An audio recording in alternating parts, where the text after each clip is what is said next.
good to be here. Likewise. In Atlanta. Yeah. Is this always something that you wanted to do? No, short answer. Initially, I thought I was going to be a corporate lawyer, and so I started at a law firm in 2010 after I had graduated from college in New York, and after 2 years realized that that wasn't for me. So then I did a whole reset and started in the mailroom at Republic Records as an assistant to the president for about 5 years. Ended up being promoted, doing A&R. Worked on a few soundtracks, so 50 Shades of Grey, Hunger Games. Also worked with Ariana Grande, Kid Cudi, a few artists of certain caliber. And then after that, I moved out to the West Coast to work closer with the studios, the film studios. But ultimately, I realized that I wanted to be closer to the independent artist ecosystems more, and so I switched over to Cobalt to help them with their funded deals on their AWOL side, which helped independent artists distribute their own music and then own their masters as well. During that time, I was talking to Riot because, as you know, they independently released their music as well. Wanted to poach their business, and so the initial conversations were I actually cold called them on through LinkedIn and sent a message to Christian Link, who at the time was he was one of the composers on the game. And then he connected me to the music team, and ultimately I started, working with them as a consultant, and then came on board, and the rest has been history, to be quite honest. Yeah. That's great. Lots of hard work and a lot of, I would say, persistence, right? The cold Yeah, calling through LinkedIn. 100%. Yeah. There's a lot of lessons in there. We could do like a master class just on how you've navigated your career so far. Yeah. Okay, but let's jump into music at Riot a little bit. So, Riot Music, you have music for the games themselves, Valorant, League of Legends, and so forth. Riot has its own music artists. A lot of people probably don't know that. So you have your own music artists. You have a hit Emmy-winning show on Netflix, Arcane, which has a fantastic soundtrack that's attached to that. And then, of course, we have esports, where we've seen a lot of different things happen with integrations of music across the sport. So you've really helped create this intersection of gaming, music, entertainment, and esports and bringing it all together. So let's talk a little bit about that. Sure. And so, music is both a product and a service at Riot. And so the strategies are a little bit different depending on who we are working with inside of the organization and outside of the organization. And so, we operate sometimes as a label. We also own our own masters. We do co-publishing agreements with songwriters. We have our own virtual artists. And so the strategies are a little bit different. For example, if we're working with Valorant, we know that their world is based on Earth in the future, and so we like to leverage contemporary music a lot, use them as a tastemaker for premiering new music, being a launching pad for artists that way. And so in some instances, we will license in a lot of existing music and be a catalyst and a platform for that. If we are working with Arcane Productions, for example, we create original music for the series. So every episode, I should say, has a specific cue that is purely based on music. It's supposed to be a narrative vehicle to drive the arc forward. And so we actually have to sit with the producers for T-Sharp Production House in Paris, and then we look at the cue and then reverse engineer what the music would be for that.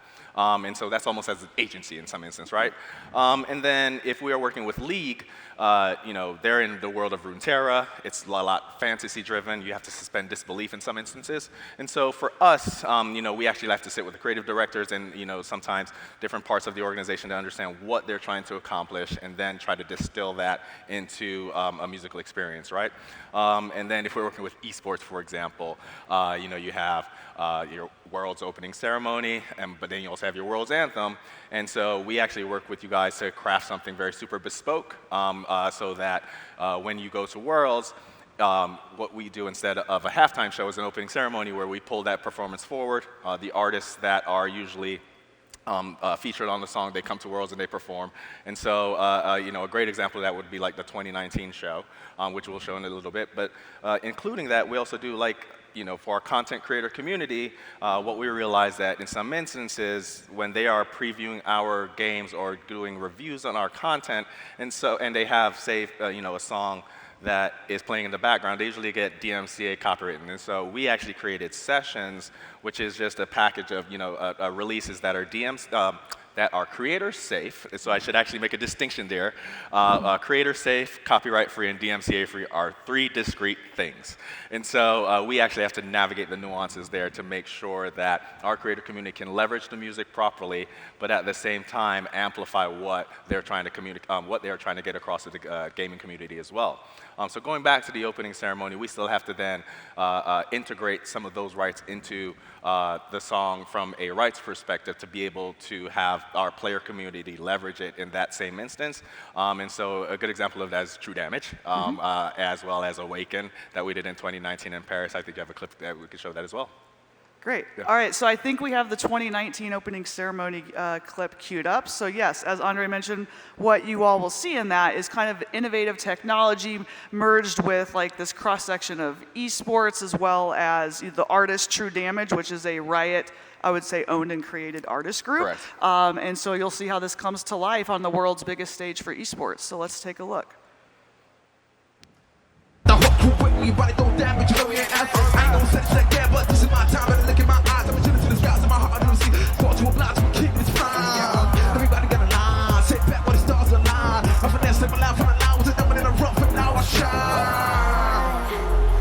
one can stop us, they'll try, but they won't. Nothing was clear there, but I won't know. We're wide awake now, our eyes are wide open. We're running this world, we're keeping it turning. We're living like giants, yeah, giants. We're bigger than giants, we're giants. Oh, sleeping giants, sleeping giants. Shutting it down, been on the ground, my people all up in this place. Spinning this thing, going in my brain, royalty up in my veins. I'm no clothing, I'm so cold, I see something, ain't no going back. Now they ask what Kiki's at, I'm like, you can't hang with that. There's a lot there. There's Yeah. yeah, the artist, the use of the technology, some of it's hologram. We've used HoloNet before, so there's a lot that gets integrated. I think every year we see the opening ceremony come to life, and we're always pretty impressed on how it's a step up every year. Like it's always like we can't beat what we've done last year, and then we beat it. So it's actually a pretty neat thing to be a part of as well. So kind of speaking of that, 2021 Yes. opening ceremony, right? So we'll kind of stick with the Worlds theme a little bit. We're obviously here in Atlanta. Worlds is going on. It's been going on since late September here in the United States, and we're here in Atlanta for semifinals. So we'll kind of dig into Worlds a little bit. So 2021, it kind of illustrates this integration of entertainment, pop culture, esports, et cetera. It integrates it really, really well with the introduction of Arcane and some of those things that came out last year. So talk a little bit about that opening ceremony and what was a little bit more unique and different. Yeah, that was unprecedented for us at Riot as well. You know, that was the launch of Arcane, our first animated series ever, which was a love letter to our players, right? You know, for the longest, League is a very, linear game. It doesn't offer the opportunity to tell a narrative story behind the champions that the players love and have, grown to embrace as reflections of themselves in some instances. And so Arcane is supposed to be that bridge where you're supposed to be able to dive into some of the beloved characters from the lore, see their backstory, and see Runeterra a little bit too. And so for us, it was a great intersection to leverage across the entire IP portfolio. So what that entailed is, integrating League, Valorant, Legends of Runeterra, Wild Rift, all of those together to create one overarching experience called XP, which was Experience. And so what we did through that, each of those different IPs have their own music strategy. They have their own destiny. However, because we knew this was such a pivotal moment for the company and for just our future, I think what we wanted to do was create a holistic experience, regardless of where you were engaging with our IP. There would be some through line to Arcane, with music being the sort of bedrock for that. And so, you had Burn It All Down with Denzel Curry and Paris as the world's anthem. Then you had the Arcane soundtrack with Enemy as the opening credits, as also the titular song with Imagine Dragons featuring Jid. And then we also had our World's orchestral theme. And so essentially, what we did for the opening ceremony, as opposed to just one particular song, we basically did a medley and recreated the Arcane setting. So it was Piltover and Zon, and then we basically just integrated the artists themselves. And so we spliced together Paris and Denzel, and then it transitions to Imagine Dragons, and then it just goes into the actual opening ceremony. And then because of the restrictions with COVID, it was very difficult to integrate players and fans, and so it was pre-recorded. However, that allowed us to do a lot more things in terms of technological advancements, but music was always the through line there for sure. Yeah, absolutely. And I think one of the neat things about that ceremony is just like, it was one continuous story and flow. I mean, really, really great job by the team to successfully integrate not only entertainment and music, but the crossover to sports, inclusion of like the teams that are competing in the World's Final, et cetera. So let's kind of move forward, fast forward, 2022. It's been a very, very big year for Riot Music Group and entertainment. It just keeps coming, it keeps growing. This intersection, right? Yeah. We've talked a lot about intersection of gaming, esports, music, et cetera. So through the lens of music, let's talk a little bit about 2022 Worlds. Yes. We have a massive partnership Yes. with Lil Nas X that we're going to dive into. Yep. And in fact, he's actually our new president of League of Legends, which is public, but in case you haven't gotten the memo, he is president of League of Legends, and he's been making a lot of fun changes Yes. around the office as well. For the better. Yes, for the better. Yes, landlines have been a great addition. I've heard, Man, yes. I still don't even know our phone number. Yeah. So 2022 with the World Championship, it's going to showcase it Sure. all. We're going to take it to the next Sure. level, right? So let's actually talk a little bit about this partnership with Lil Nas X, how it came to life across Riot, Columbia, Universal Music Publishing Group, the artist management, and then of course Lil Nas X himself. Yeah, it's a perfect storm, I would say, right? You know, and I think ultimately it's still actually going on. So when we finish our World's ceremony and our activations for, say, the year that it existed, we already are starting to plan for the following year. And so we actually had this idea to work with Nas the year before, talking with the esports team and the Worlds team to see. They wanted to go big. We had just did the Arcane experience, so we were like, well, how can we actually top that? And you know, it was our first time actually having an artist of Lil Nas, of a caliber such as Lil Nas X being so integrated from the start to doing sketches to creating a skin with Cassante, signing off on the orchestral theme for that, and then just plastering that out and blasting it out on his social media as well, and just making a very cohesive campaign. That has a lot of moving parts behind it. As you had mentioned, Columbia, his label, UMPG, the publisher who owns the lyrics, his management, and Nas himself, they all have a say, including with Riot, as to how this thing gets pulled off.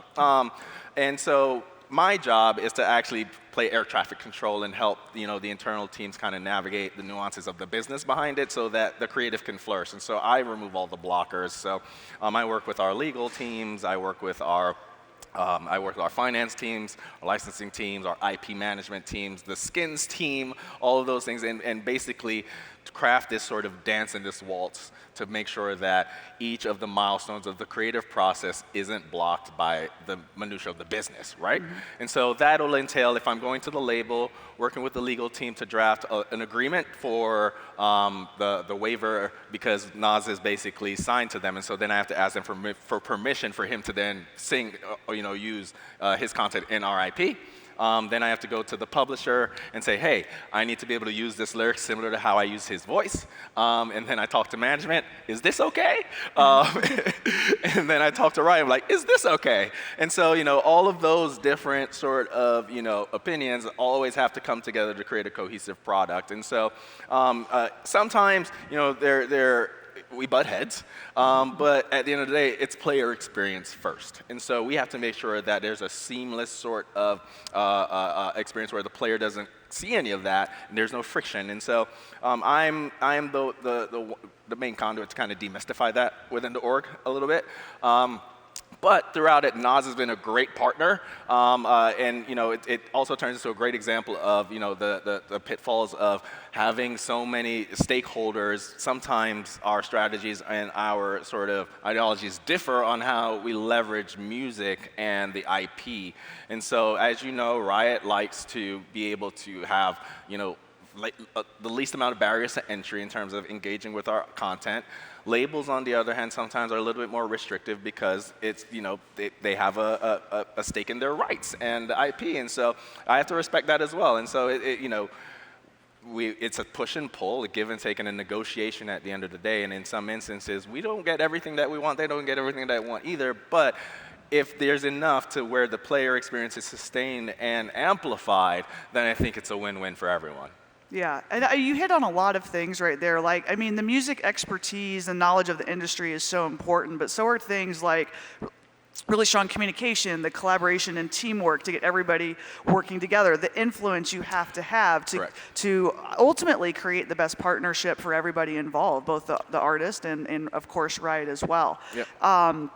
So in terms of, the Lil Nas X partnership, so we've talked a little bit about, there's a couple sketches out there. He announces he's League of Legends president. Yep.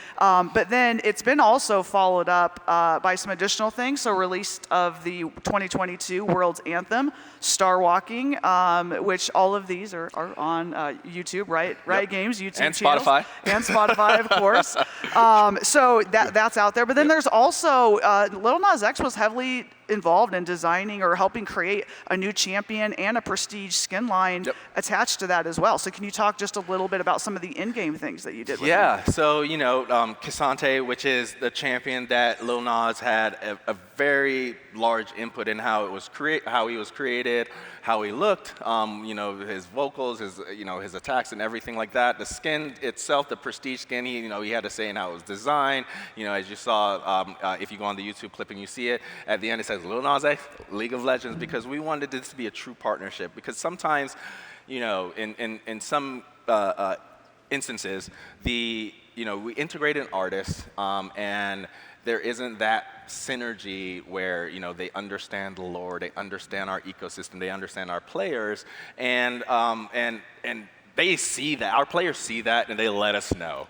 And so we like to make it as organic as possible. What we like to do is lift the veil a little bit and give them as much utility as they need to be able to execute this, right? And so if that's coming on campus, as you saw when we shut down the campus and had him film the skits throughout, if that is him, being integrated in with the skins team and the consumer products team to get an understanding of the timeline behind, generating something like this, of this caliber, the runtime that it takes to then troubleshoot that as well, and then even when it comes to negotiating the rights and the licenses that come with the music side of it, I think those are all long lead times, and so we have some of these things were being done a year in advance in some instances, and so I think it's a good exercise in aligning the moving parts, herding cats, to be quite honest, and also understanding that if I know that brand recognition and them being able to identify Star Walking with League of Legends, but understanding that Sony has a stake where they, and to be transparent, we don't, that Star Walking belongs to Columbia Record. It is not a Riot-owned song, which is atypical for us, but this is one of the sort of trade-offs that we have with working with an artist of that caliber and a label that understands the nuances of leverage. And so for us, one of those give and takes was, okay, I understand that we're not going to own this record. Our team, our legal team, and our A&R team, and just the music team in general, we would then devise, say, hey, since we know we're not going to own this, but we want it to be associated with Riot and League and the lore, let's put Star Walk in parentheses, League of Legends World Anthem. So even if you Shazam it, if you hear it on the radio, wherever you go, it is that, that brand recognition. Say, oh, it's Star Walking, but there's League right next to it. And so there is that attachment to our world, Runeterra, and what we were trying to accomplish. And so I thought that was a great exercise in understanding that, when there's certain things that we must have, there are different ways to kind of achieve that as well. Yeah. Yeah. I mean, with any partnership, there's obstacles, there's challenges, Yeah. and I think that was just a great example of how you have to really think out of the box and creative on how to solve for some of those 100%. challenges. Yeah. Okay, so the rest of 2022. So our semifinals. We're here in Atlanta. We'll be in San Francisco on the 5th. Yes. For our World Finals Championship. Yes. And so talk a little bit about what's still left to come in 2022. Yeah, and so obviously we're a global company in mind, and we just released our slate of performers for Worlds 2022 in San Francisco. Obviously, our president of League of Legends will be there, and he'll be performing. And I know our next panelist will be able to opine on that some more.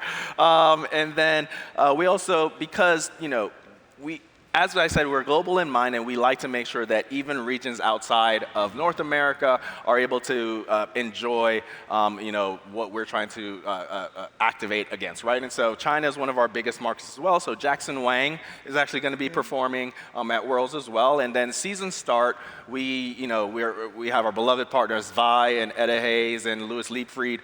They're also performing because they did the season start record as well. And so it's going to be another medley type performance that you will see. I'm not sure what the cadence will be, but it's a lot in store. And as you know, our president is still out there doing activations on social media, putting out clips of himself just making some really good changes at Riot, which I really, is refreshing. But yeah, I think, again, music is the through line to a lot of these things, and we're not going to skimp on that, for sure. Yeah, that's Yeah. great. All right, so a lot more to come from Riot Music Group for the rest of 2022. We'll see it live in action on the 5th of November as well. So the opening ceremony, it'll be great. But Andre, thank you for your time. Always a pleasure chatting, and thank you so much for spending the time with the students and doing the panel today. Awesome. Thank you so much for having me. I appreciate it. All right.